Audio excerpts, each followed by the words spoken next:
Hello everyone, welcome to this, the first vlog for 19th century music, culture and performance, Strand 4.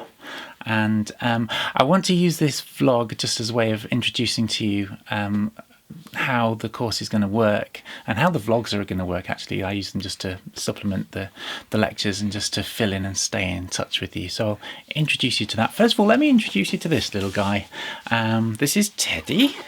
And Teddy is 6 weeks old today, and he is one of the two reasons why we were a little bit delayed in starting our lectures this year, because Teddy and his twin sister Rosa came into our lives in September, and he's actually home for you won't believe this, he had brain surgery just yesterday, and he's home for the very first time tonight at 6 weeks. So we're very happy to have him here, and very happy to have him as part of the first vlog. He's going to be purring away throughout it, I'm sure. But really, I want to use this as a way of just saying about how I like to stay in touch with you guys over the course of the year. We're going to be working a lot together over the course of this year, and I hope that's not just within the lectures themselves, but also there'll be discussions within the lectures, but there'll be discussions outside of the lectures. There'll be tutorials that you can come and see me and just either come and talk about whatever you're doing in the rest of your musical life and the projects that you're doing, and how that interacts with what we're doing, but also of course you have assignments that you'll want to be thinking about, and there'll be spaces to chat about those. So we're going to be working quite closely all together, and it's really that makes me very happy. It's always nice to get to know people like you guys and to work with you, and I think from the introduction we had on last Friday, that certainly made me look forward to the course of this year very much. So it's really great to have you on board. You're going to be thinking about how you can use a lot of this material in the lectures in order to construct your assignments. First of all, I'll talk a little bit about how that works, because I stayed quite late last Friday in college and made sure that all of your booklets are now complete. On Friday this week you'll get a booklet which has got all the information, certainly for the first part of this course in, and you'll bring that along to every lecture. And then there's other material, musical examples and things like that, which are always in the slides. Now, if you have a look on the Moodle page, again, by now you should see the slides from last week's lecture are already up there. And so if there's any music that we listen to and you see the score on the screen, you can go to the slides on Moodle and look at those. Also, if you have a laptop or a tablet that you want to bring into the lectures, and you can actually follow the slides, download them from Moodle in the morning or in the lecture, and just follow the slides, and you can see them in a little bit more detail as we go through, then you're welcome to do that. The other thing I mentioned, which you'll see is on Moodle now, is the music that we listen to. I play all of my music and lectures from Spotify directly, and each of the lectures has a Spotify playlist, and the link to each of those playlists is posted. That playlist is actually embedded on the Moodle page. So if you have a Spotify account, you can go straight to the Moodle page and catch up on any more of the listening. If you want to re-listen to anything that you heard that caught your ear, or you just want to listen to the whole thing and listen to the end if I only played an extract of it, find out details of a recording, it's all there. Even if you don't have a Spotify account, you can at least find the details of the recording that you listen to, and then you can follow it up and go and listen to it elsewhere in the library or online somewhere. So all of that information is there to help you. I'll talk a little bit. I forgot I was going to mention about the tutorials. Now, what I do, and I mentioned this to you last week, which I find much more productive and much better for me than just emails that can go back and forth. I will do a set of tutorials every Friday. Friday afternoon, I will have tutorial slots.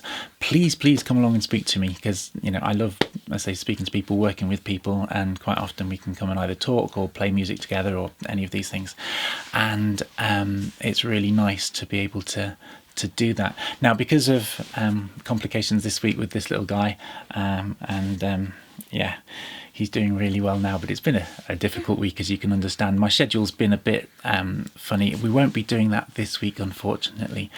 But next Friday, the 26th of October, I'll be starting my first tutorials. And so you'll be able to sign up for a tutorial then and come along and see me. Right, now, just to have a bit of a discussion of where we're going in the course, we talked about classicism and romanticism and the differences between the two. And I've got a little challenge for you this week to think about before the lecture. We talked about Schumann's first song from his Dichterliebe song cycle, In Wunderschönen Monat Mai is the name of the song, and about how this really gives many of the key essences, if you like, of romanticism and romantic music, and why it really encapsulates romantic music so very well.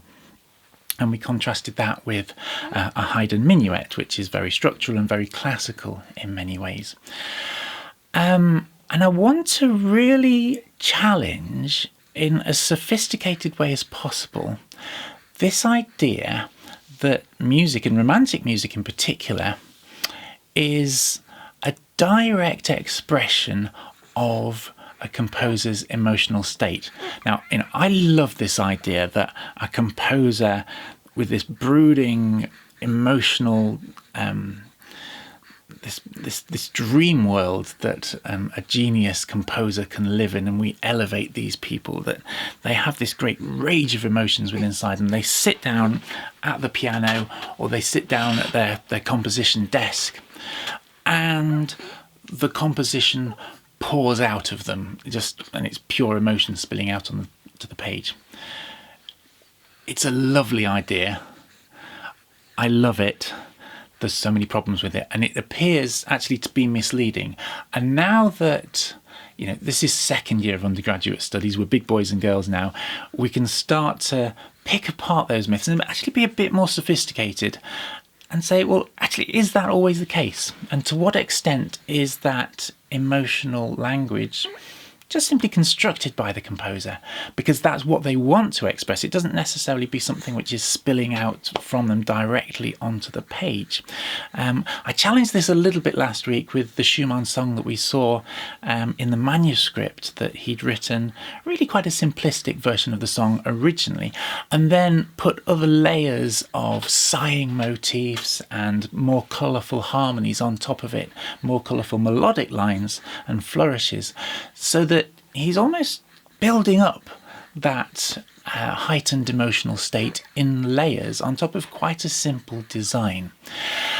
And I'm going to challenge this a little bit more this coming week by talking about Beethoven, and I'll take you through some of my research on Beethoven's sketchbooks, in which we see that Beethoven really didn't get out of bed in the morning and think, as we might like to believe, that I'm feeling tragic and terrible today, and he sits down and all of a sudden it's in C minor, and then he jumps out of bed another day and feels wonderful and decides to write the scherzo. It's simply not the way that Beethoven worked, and I want to pick apart some of those myths, but also to challenge the myths and really just see where that genuine line of emotional expression stands, because it really empowers us as performers if we know that actually we're part of the equation in creating that emotion, and where we find that in the composition and really where it came from. How does our performance and our emotional state in either performing the work or the emotional state that we want to create in performing the work, how does that relate back to the composer through the music that sits in front of us on the page, through its relationship with what the composer actually wrote down on their page, and then backwards from there to the ideas that they really had in mind and what they really sought to express. So those are the ideas that I'm going to challenge. And by way of doing that, what I'd like you to do is to think of a piece of music that you can name and talk a few lines about. We'll go around the room and just discuss this. A piece of music which you think represents in some way a romantic piece of music that represents in some way a heightened emotional state, or at least an emotional state. The emotion is key to the music. It might be a piece of instrumental music which has no title, but you just feel has an overbearing sense of emotion in it. It could be a song with a text which actually spells out the emotion in really quite some detail, and maybe has a story behind the composition to heighten that sense of the emotion in the work. And we could just examine all the different routes to this idea of emotion and the meaning of music through emotion, and work out exactly what we're dealing with as performers as we come to those great works of the 19th century. That's all from me for this week. I will see you on Friday to talk about that. And remember, I did say I will take you through Beethoven sketchbooks, and we'll pull out a few pieces which never quite made it. So you'll have a few, hopefully, Beethoven world premieres, which I hope that excites you as much as it's always a great pleasure to introduce this stuff to people. Have a great week, and I will see you on Friday.